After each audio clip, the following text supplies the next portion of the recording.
Nada. Bueno, pues buenos días a todos y muchas gracias a la organización por haber contado conmigo, especialmente, bueno, pues por haber contado con un farmacéutico de hospital para tratar de, bueno, pues quizá que nos conozcáis un poco más y bueno, pues podáis valorar. ¿Se escucha bien? Sí, sí. ¿Qué podemos apoyaros o en qué podemos colaborar, ¿no?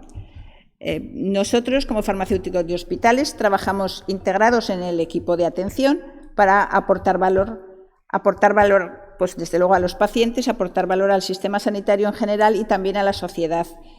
Como servicio de farmacia, el servicio está constituido por un gran número de profesionales y de comentaros que los farmacéuticos que trabajamos allí somos especialistas en farmacia hospitalaria, somos farmacéuticos que hemos hecho una formación pues, similar al MIR, también hay especialidades dentro de la farmacia y entonces pues, no, nosotros nos presentamos al FIR y hicimos la especialidad de farmacia hospitalaria.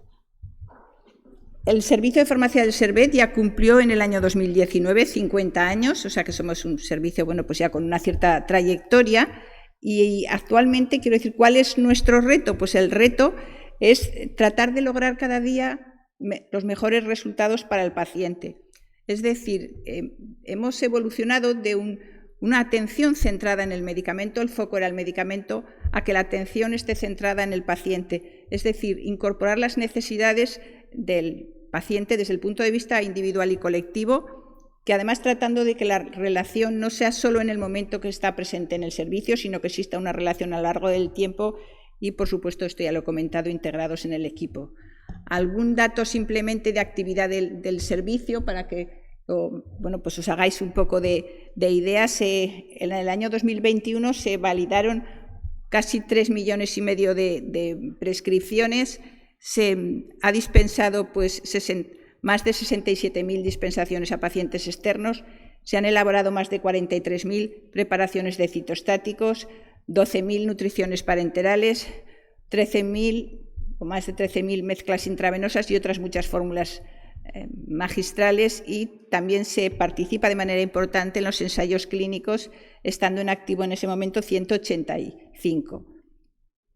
Solo pocos datos económicos he puesto, pero bueno, como inversión en medicamentos, 103 millones de euros en el año 2021 y de este porcentaje la mitad supone los pacientes externos. Los pacientes externos son pacientes, supongo que los conocéis bien por las distintas patologías, pero son pacientes que la prescripción la realiza un facultativo del hospital y aunque el medicamento el paciente se lo autoadministre en su domicilio, se dispensa, son medicamentos de cierta complejidad y se dispensan desde el hospital. Otro 30% corresponden a medicamentos que el paciente es un paciente que está en domicilio, pero que acude al hospital a ponerse el tratamiento, que son los pacientes ambulantes, y ya desde el punto de vista, digamos, económico, pues los pacientes hospitalizados suponen una proporción muy pequeña. Como nuestra misión, ¿cuál es la misión de un servicio de farmacia de hospital? Pues contribuir, lo que os decía, a la mejora de la salud del paciente mediante una atención farmacéutica especializada que añada valor al proceso asistencial y que promueva y permita la utilización efectiva, segura y eficiente en un marco de atención integral. Uno de los aspectos que el servicio de farmacia trabaja de manera importante es todo el tema de lograr la utilización segura del medicamento. Conocéis bien que es una enfermedad rara, pero ligado al concepto de enfermedad rara se desarrolló el concepto de medicamento huérfano. El medicamento huérfano, por definición, es un medicamento que se destina a una enfermedad poco frecuente, una enfermedad que pone en peligro la vida o que lleva una incapacidad crónica, o bien a una enfermedad que al diagnóstico, prevención o tratamiento de una afección que sin incentivos ese medicamento nunca estaría comercializado. Es decir, necesita incentivos especiales para que ese medicamento esté en el mercado y además que no exista un tratamiento alternativo para esa enfermedad. A pesar de esto, la realidad es que hay más de 3 millones de personas afectadas de una enfermedad rara en España, un 66% considera que no tiene un tratamiento efectivo, solo un 6% utiliza medicamentos huérfanos y sabéis que conlleva un gran impacto personal en el entorno que rodea y también un impacto pues económico, ¿no? ¿Qué sucede en el año 2000 se aprobó un reglamento europeo que potenciaba la investigación y desarrollo de medicamentos huérfanos? Esta normativa sí que ha hecho incrementar mucho el número de fármacos con designación de huérfana, pero al final el número de medicamentos que llegan realmente al mercado y que son financiados en España es muy reducido. Pensar solo el 44%, o sea, fijaros, de 1.734 fármacos que habían obtenido la designación de huérfanos, solo 125 estaban realmente comercializados en Europa y de ellos solo el 44% estaba financiado en España. Estos son los últimos datos que hay publicados. Correspondiente al año 2021, el 43% de los medicamentos huérfanos autorizados en Europa están financiados en España. Y otro problema que tenemos es el tiempo que pasa desde la autorización hasta la financiación. En el año 2021 se ha reducido, pero son 2 años lo que tarda en España en tener financiación un medicamento desde que se aprueba su comercialización, lo cual supone un retraso importante en el diagnóstico, en el tratamiento del paciente. Al retraso diagnóstico se une el retraso en el tratamiento. Simplemente, pues, resaltar que de los medicamentos huérfanos que se han financiado en 2021, el 22% son agentes hematológicos y el 22% también son agentes orientados hacia el área de metabolismo.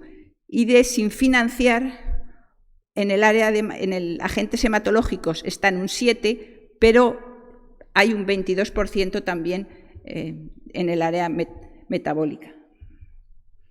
¿Cuál es la situación en España? En España, en cuanto a los medicamentos huérfanos, Europa autoriza los medicamentos, luego España, una vez autorizados, tiene que fijar el precio y reembolso y son las comunidades autónomas las que al final van a aceptar esos medicamentos. Bueno, pues en este entorno, ¿en qué se centran las actividades del farmacéutico?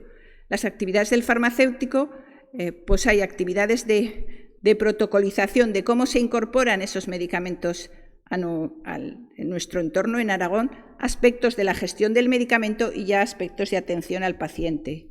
Deciros que en cuanto a la incorporación y el posicionamiento de los medicamentos en Aragón, no hay ninguna, a nivel de hospital no se realiza nada, cualquier autorización se realiza por una comisión autonómica. Desde el año 2017, que se creó la Red de Uso Racional del Medicamento, se crean 2 comisiones, una que evalúa los medicamentos en atención especializada y otra que evalúa y posiciona los medicamentos huérfanos. Si el medicamento es del área hematológica, se evalúa en la general, porque hay una mayor presencia de facultativos del área de hematología, hay 2 hematólogos, y si el medicamento, por ejemplo, en las enfermedades lisosomales, los fármacos que están orientados se evalúan en la de medicamentos huérfanos. ¿El farmacéutico allí qué hace? Pues el farmacéutico realiza informes de evaluación, participa en la elaboración de protocolos, en los grupos de trabajo, valora también peticiones individualizadas y también fármacos en condiciones fuera de financiación, en condiciones especiales, y participa en el seguimiento de los resultados. ¿Cuáles son las etapas que podemos ya luego en el hospital que pasa un medicamento? El medicamento, pues una vez que se ha realizado el posicionamiento por parte de la comunidad, se va a adquirir, el médico prescribe, el farmacéutico realiza la validación, luego se realiza, ya veréis, la atención farmacéutica, la dispensación y ya la administración, ¿no? Dentro de la gestión del medicamento, todos los medicamentos huérfanos son medicamentos de gestión hospitalaria, aunque el entorno de su administración no sea el hospital, todos son de gestión hospitalaria y además, precisamente por esto que comentábamos del reducido número de medicamentos que son financiados en España, por estas situaciones, hace que sea frecuente su uso en situaciones especiales, que digamos los procedimientos de gestión de esos medicamentos pues son más complejos, ¿vale? Yo ahí reseño pues, el uso compasivo, que el uso compasivo es un fármaco que está en proceso de autorización, pero todavía no se ha completado. Entonces, en esta fase pues, requiere unos trámites, digamos, de mayor complejidad. Por supuesto, trabajamos en asegurar el medicamento, pues estableciendo los pedidos a tiempo, que la recepción sea correcta. Se dispone de un sistema continuo, por ejemplo, de registro de temperatura, tanto de temperatura ambiente como de termolábiles. En el área de pacientes externos, la recepción y almacenamiento es automatizada. Otro de los aspectos que quiero destacar es la elaboración de los medicamentos. En los hospitales todavía la elaboración de medicamentos ocupa una parte importante de nuestro tiempo. En relación con las enfermedades raras, la elaboración de medicamentos, ¿para qué se realiza? Pues para cubrir una laguna terapéutica en situaciones en que la industria no tiene disponible ese medicamento, también para adecuar la forma farmacéutica a las necesidades del paciente, para realizar un ajuste posológico, teniendo presente además que esta elaboración centralizada va a tener, desde luego, un aspecto de garantizar siempre la seguridad y también un aspecto de eficiencia, porque a veces cuando la presentación no se adapta a la posología, pues lo que se hace es unir pacientes para poder optimizar más, pues al final compartir, por ejemplo, viales de un medicamento para varios pacientes, ¿no? Entonces, decir, bueno, pues que se elabora todo el proceso de elaboración, se hace siguiendo una guía de buenas prácticas de preparación del Ministerio en los servicios de farmacia. Se realiza pues, en ambientes de flujo laminar que garantice la elaboración en condiciones de asepsia, con indumentaria adecuada, etc. Y como grupo, como de nuestra sociedad, la sociedad tiene un proyecto, la Sociedad Española de Farmacia Hospitalaria, que es Compartir para Crecer, y es una base de datos de fórmulas magistrales en enfermedades raras. Esto permite compartir el conocimiento de todos los servicios y que cuando a un servicio de farmacia se le plantee la elaboración de una formulación, igual que no la ha hecho nunca, pues pueda acudir a esta base de datos donde tiene cómo se debe elaborar, qué condiciones se deben pues, cumplir con esa fórmula, etcétera, ¿no? También otra de las, voy a seguir pues, explicando distintas actividades, contribuir a una correcta prescripción. ¿Por qué contribuimos a una correcta prescripción? Porque el servicio de farmacia desarrolla ayudas a la prescripción. La prescripción de los medicamentos se realiza en distintos sistemas informáticos y nosotros como servicio desarrollamos ayudas de alertas en cuanto a que pueda alertar al médico si no se ha detectado una alerta de alergias, de dosis máxima, de duplicidad. Pues en este caso, por ejemplo, pues creo que, no lo veo bien, pero creo que hacía referencia a alertas o otras veces pues una posible interacción, otras veces el ajuste pues en función de un parámetro analítico, que hay que modificar la dosis, o de que el paciente pues presente una insuficiencia renal, etcétera, ¿no? Una vez que el médico ha realizado la prescripción, el farmacéutico realiza lo que se denomina la validación, que la validación supone que el farmacéutico revisa la prescripción para contribuir con su conocimiento a que el tratamiento esté pues adaptado y sea el más adecuado para el paciente, ¿no? No se trata, quiero decir, de revisar en sentido negativo, sino se trata de unir conocimiento y, bueno, pues desde luego asegurar que el paciente recibe el mejor fármaco. ¿Qué se hace? Pues se revisa, aunque haya una alerta de alergias, como a veces las alergias no están bien registradas en historia clínica, pues se revisan las alertas, se revisa también pues, si existen duplicidades, interacciones, si la frecuencia de administración es la correcta, si se podría adaptar mejor a las características del paciente, pues imaginar pues, ante una sonda nasogástrica que el fármaco se pueda administrar por sonda, etc. Y se realiza otro aspecto y es la conciliación. ¿Qué es la conciliación? Pues esto se realiza fundamentalmente cuando el paciente ingresa o cuando es dado de alta al hospital y también en pacientes externos. ¿Qué se hace? Se revisa la medicación, digamos, del paciente que se ha prescrito en el hospital y se revisa pues, con el resto de la medicación que el paciente tiene, ver si eso se ha registrado adecuadamente o si puede plantear algún problema, ¿no? Pues algún medicamento, imaginaros un paciente que ingresa y que un medicamento pues, que llevaba en su domicilio que no se ha registrado bien o no se ha registrado bien la dosis, etcétera. Bueno, pues se revisa este punto. Y luego hay una parte de interacción directa con el paciente, especialmente que ésta se realiza en pacientes externos.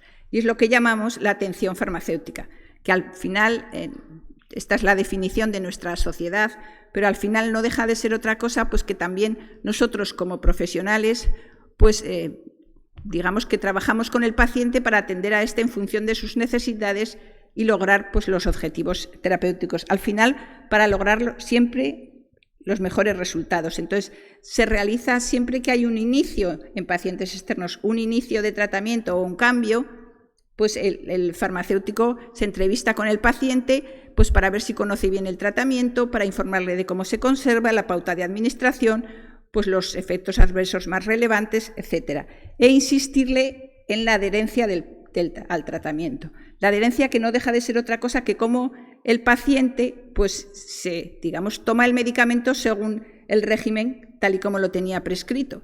Entonces, al final, el farmacéutico en esta entrevista con el paciente lo que trata es de mejorar el conocimiento que tiene el paciente sobre su tratamiento y asegurar la adherencia, es decir, asegurar que se cumple el tratamiento.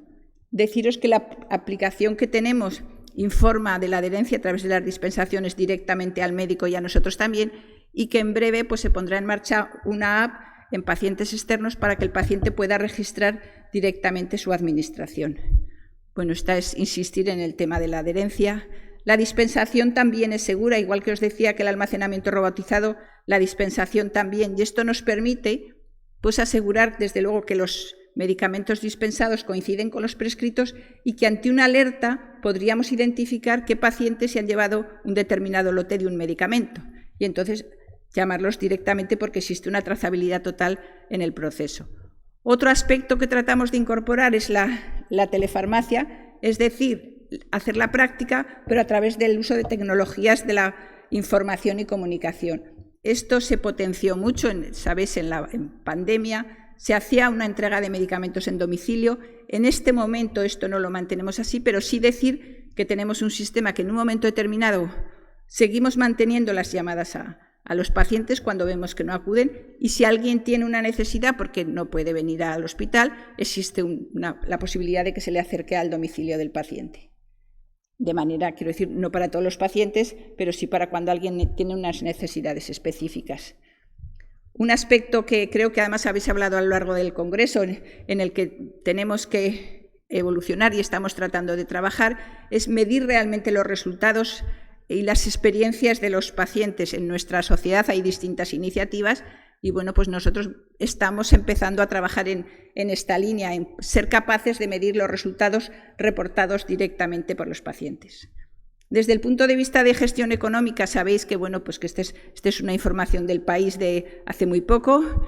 Hay un crecimiento en el gasto en oncología y también en medicamentos huérfanos y para poder, digamos, asumir este gasto existen distintas estrategias también en el ámbito de la gestión económica.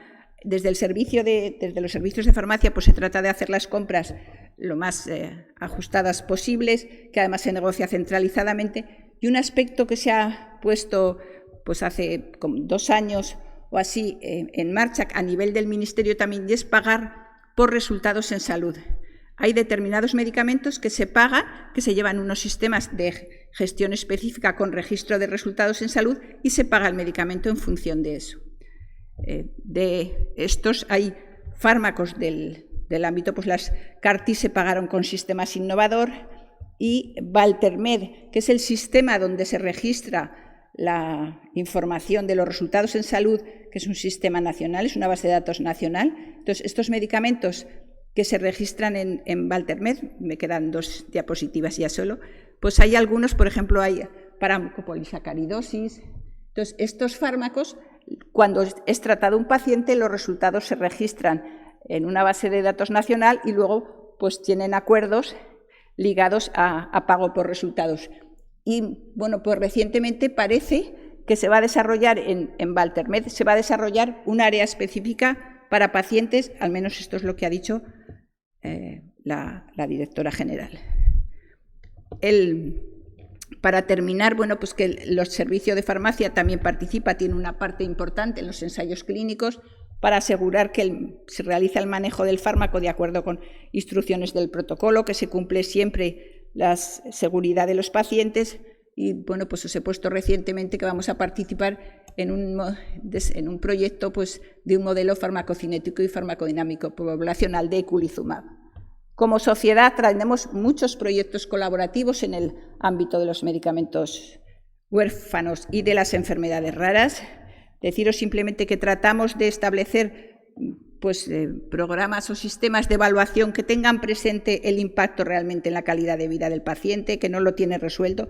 Tenemos otra línea de trabajo de humanización de los servicios de farmacia, tratando de organizar los procesos desde la perspectiva del paciente, incorporar a los pacientes pues, en el diseño y en la evaluación de los procesos asistenciales, mejorar las infraestructuras. Y bueno, pues al final lo que queremos como servicios de farmacia es proporcionar una atención altamente especializada. Para ello, pues desde luego actualizamos permanente y continuo los conocimientos de los profesionales, que la atención esté centrada en la persona, seguridad en todo el proceso y también individualización a través de la farmacocinética y la farmacogenética. Integrados en los equipos, colaborando en la investigación y humanizando la asistencia. Al final, pues lo que queremos es que los pacientes tengan los mejores resultados y que estén satisfechos. Deciros que, bueno, pues quizá con los retos más inmediatos tenemos que trabajar para incorporar los nuevos medicamentos, tenemos para incorporar la terapia celular, la terapia génica ya está aquí, bueno, pues y también, desde luego, tenemos que potenciar las relaciones con las asociaciones de pacientes. Gracias por vuestra atención. Sabéis que tenéis un farmacéutico en el hospital detrás de los medicamentos y, bueno, probablemente nos quede pendiente a los farmacéuticos de hospital saber qué quieren los pacientes de nosotros. Muchas.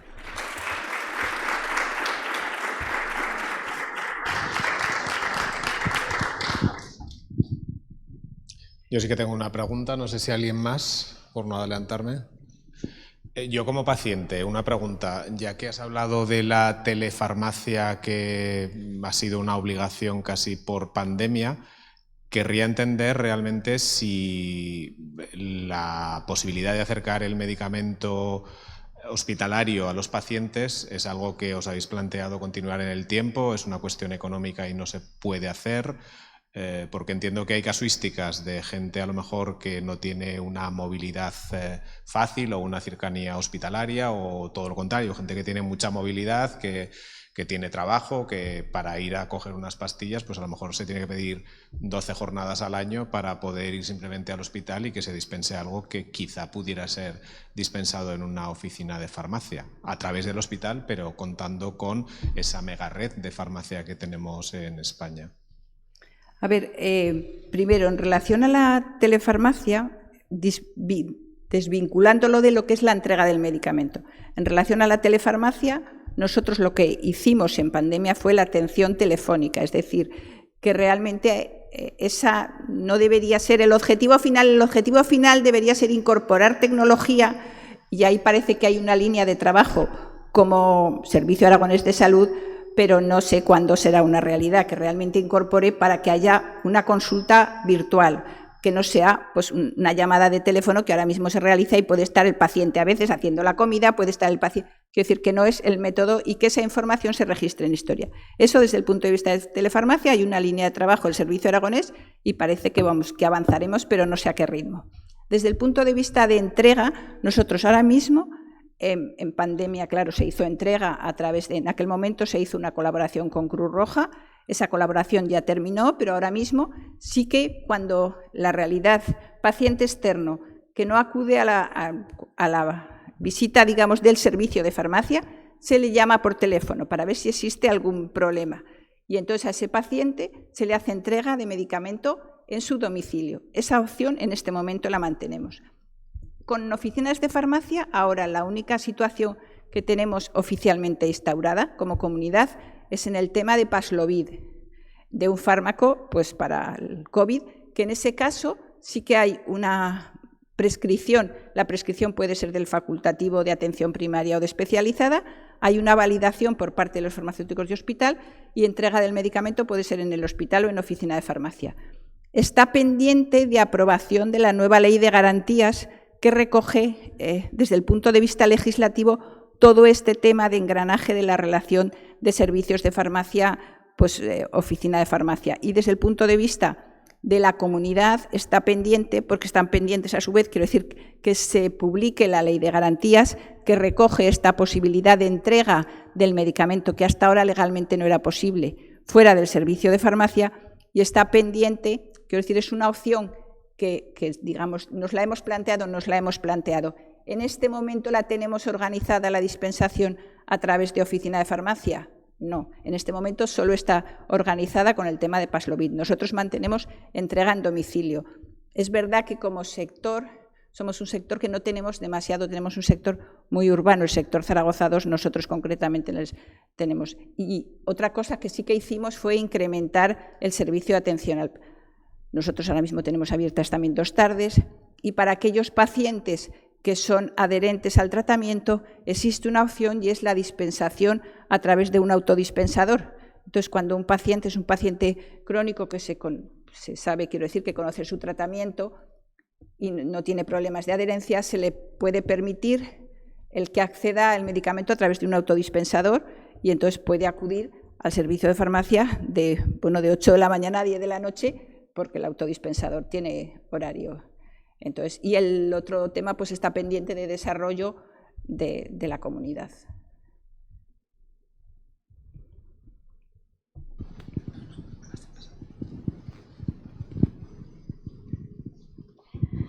Hola, buenos días. Uy, mi voz. Quería preguntarle, a ver, no sé si es adecuada o no. Por ejemplo, hay muchos pacientes oncológicos, oncohematológicos, que padecen ojo seco. Lo que son todo el tratamiento de gotas oculares no entra ninguno en la seguridad social. Me comentaron que sí que hay un ojo seco que produce una enfermedad reumatológica que sí que entra. Entonces, ¿quién o cómo se debería de solicitar el que estos tratamientos que los pacientes sí que necesitan entren en la seguridad social? Efectivamente, hay dentro de las lágrimas artificiales hay una indicación para las que están financiadas y para el resto no están financiadas. Cuando se detecta la financiación no es un tema, ya lo he comentado, no es una potestad autonómica, es nacional, pero cuando se detecta esa situación sí que existe la vía que el facultativo solicite a las comisiones, a esas comisiones que he nombrado pues, concretamente, se envíe a la unidad de uso racional del medicamento una petición de financiación expresa de un medicamento que en esa indicación no está financiada, pero que sí que se considera que es imprescindible y que no existe ninguna opción financiada que permita tratar la enfermedad y que suponga, pues, desde luego, quiero decir, el abordaje o que el paciente lo financie, digamos, al final de su propio dinero, pues le suponga un impacto importante. Y entonces eso, hay pocos casos, pero hay algunos casos que la comunidad ha autorizado la financiación de un fármaco en un paciente concreto, en una indicación, fuera de la financiación, digamos, del ámbito estatal. Y, por ejemplo, en algún caso de niños con enfermedades raras, no quizá en relación con este congreso, pero que tienen, por ejemplo, un uso pues, muy elevado de productos para el cuidado de la piel, hay autorización para que se les dispense a esos pacientes. Otra pregunta. Has comentado, si lo he entendido bien, 2 años desde que se aprueba el fármaco hasta que se le fija el precio de reembolso y por lo tanto está disponible para su comercialización, más o menos. Esos 2 años, ¿es que hay mucho fármaco para probar y poca gente haciendo ese trabajo? ¿Cuál es el motivo de ese tapón? Porque encuentro que es un tapón muy grande, 2 años de media. Que ha disminuido uno, que el año 2020 eran 3, pero efectivamente yo creo que el principal, puede haber muchos fármacos, claro, ahora mismo hay muchos fármacos debido a este retraso que hemos tenido pues, por la pandemia, hay muchos fármacos, pero el principal problema es un problema de que no hay un acuerdo de industria con el Ministerio. El Ministerio quiere pagar un determinado precio y la industria pone otro. Y entonces, en este momento, están llegando 3 veces, iniciar el proceso 3 veces, o sea, 3 veces al final van a la Comisión Interministerial de Precio para llegar a un acuerdo positivo, porque pocas veces, de entrada, la industria plantea un precio con el que el Ministerio esté de acuerdo. Entonces, ¿qué sucede con los medicamentos huérfanos? Que esto es especialmente llamativo con ellos. Pues lo que sucede es que son fármacos, en general, que los ensayos clínicos se han hecho con pocos pacientes. Son ensayos, lógicamente la evidencia no puede ser la misma. Muchas veces la N es reducida, pero además existe variabilidad en la presentación de la enfermedad en esos pacientes. Hay variables pues, que igual pueden ser de resultado importantes desde el punto de vista analítico, pero no está claro cuál es la repercusión en vida real, no está claro en la evolución de la enfermedad, tienen pues quizá en el tiempo corto. Entonces, debido a las dificultades, cuando se plantea su financiación, al final los fármacos, o sea, son fármacos que sí que tienen la aprobación por parte de la Agencia Europea, Europa ha autorizado su comercialización. Si la Agencia Europea ha aprobado el fármaco, la Agencia Española lo aprueba, porque ahí no se produce puede demorarse un mes en aprobar el prospecto en español y tal, pero no hay decalaje de tiempo y entonces ahí se inicia el proceso de financiación.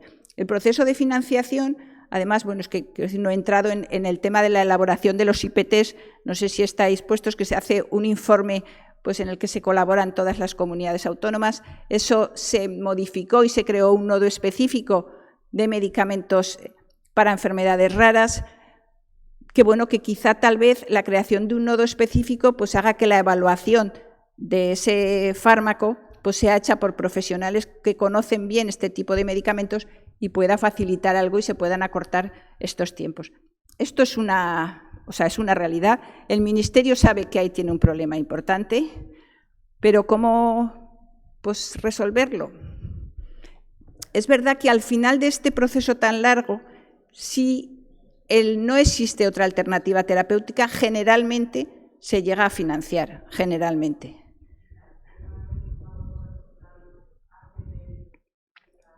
Hace que sea, indudablemente, yo creo que ha contribuido a poder financiar fármacos que de otra manera no se hubieran financiado. Por ejemplo, con las CAR-T, que una de las indicaciones son los linfomas, ¿no? El linfoma de células grandes, pues en este caso se paga la mitad de la terapia cuando se administra, bueno, si se hace la féresis y no se llega a administrar al paciente no se paga nada, si ya se administra se paga la mitad y la otra se paga si el paciente sobrevive al año y medio. Entonces, ¿esto qué permite? Pues bueno, pues desde luego, o en otros casos, pues el ajuste es en función de los resultados, si la respuesta es mayor se paga más. Entonces, esto permite financiar medicamentos que quizás si no, por su grado de incertidumbre, no se hubieran financiado. ¿El pago por resultados? No, claro. Si te mueres, no te lo pago, y si sigues, tienes que pagar tú. Bueno, quiero decir, es una forma de decir, la industria no está dispuesta a bajar, el sistema sanitario no está dispuesto, el pago por resultados es un sistema de financiación que no solo está en España, quiero decir, que está, de hecho España ha entrado más tarde, entonces el que el laboratorio cobre, digamos, el riesgo financiero no se ha asumido solo por el sistema sanitario, sino que el riesgo financiero se ha asumido por el laboratorio o por la comunidad. ¿Medicamento desgrava Hacienda? Si desgrava Hacienda, pues no sé si a la industria le desgravará algo por su... Tengo que pagar un medicamento, yo, si me va bien... No, pero el paciente no, No, el que paga... El sistema sanitario. No, el paciente no paga nada, no, por Dios, no, por eso no entendía, no. El sistema el sistema sanitario le paga al laboratorio en función de los resultados que su fármaco consigue en los pacientes. Si el fármaco es eficaz, el fármaco se paga más, y si el fármaco no es eficaz, se paga menos. Desde luego es una vía, quiero decir, es una vía que está utilizándose en muchos países y que realmente pues sí que ha permitido la financiación y el acceso a fármacos que antes hubiesen resultado quizá difíciles. A ver, yo cambiando de tercio, muchas gracias por la presentación. Te quería preguntar, a ver, cuál es tu opinión o cuál es el posicionamiento de la farmacia en el sentido de que hay muchos pacientes de este tipo que son crónicos, que tienen mucho tiempo dedicado a sus tratamientos y en algunas comunidades pues está establecido el régimen de administración domiciliaria de fármacos intravenosos. Entonces, en Aragón, que yo sepa, no. Entonces, ¿cuál era la posición? Mi posición y mi opinión es totalmente favorable. Si el fármaco no presenta unos riesgos especiales que deban ser... Quiero decir, que deba ser administrado, que no, en este caso que tú estás hablando no lo presentan, no lo presentan y que además ya se han recibido. Yo lo que no estoy de acuerdo en que eso se mantenga financiado por una industria concreta. Porque a mí la financiación, me parece bien que la industria colabore, pero colabore como colectivo. En eso, como en el desarrollo de un programa especial de entrega porque si colabora una empresa concreta, al final tenemos a los del fármaco A, que sí que se les puede administrar en domicilio porque el profesional lo paga la industria, y a los del fármaco B que no, porque ese profesional no es pagado por la industria. Entonces, yo creo que eso tiene que tenerlo resuelto el sistema sanitario. El sistema sanitario tiene que tener, quiero decir, una atención domiciliaria de determinados procesos y tiene que hacerlo con sus profesionales. ¿Que quiere recibir fondos de distintas industrias? Pues me parece bien. Si necesita fondos y quiere recibirlos, pues pero que debe ser asumido por el sistema sanitario. Y totalmente de acuerdo que eso es otra de las asignaturas pendientes como comunidad, totalmente pendiente. Y que creo que es fácil de abordar, además, tampoco... Ponerse de acuerdo, o sea, si es no que creo que... no hay otra...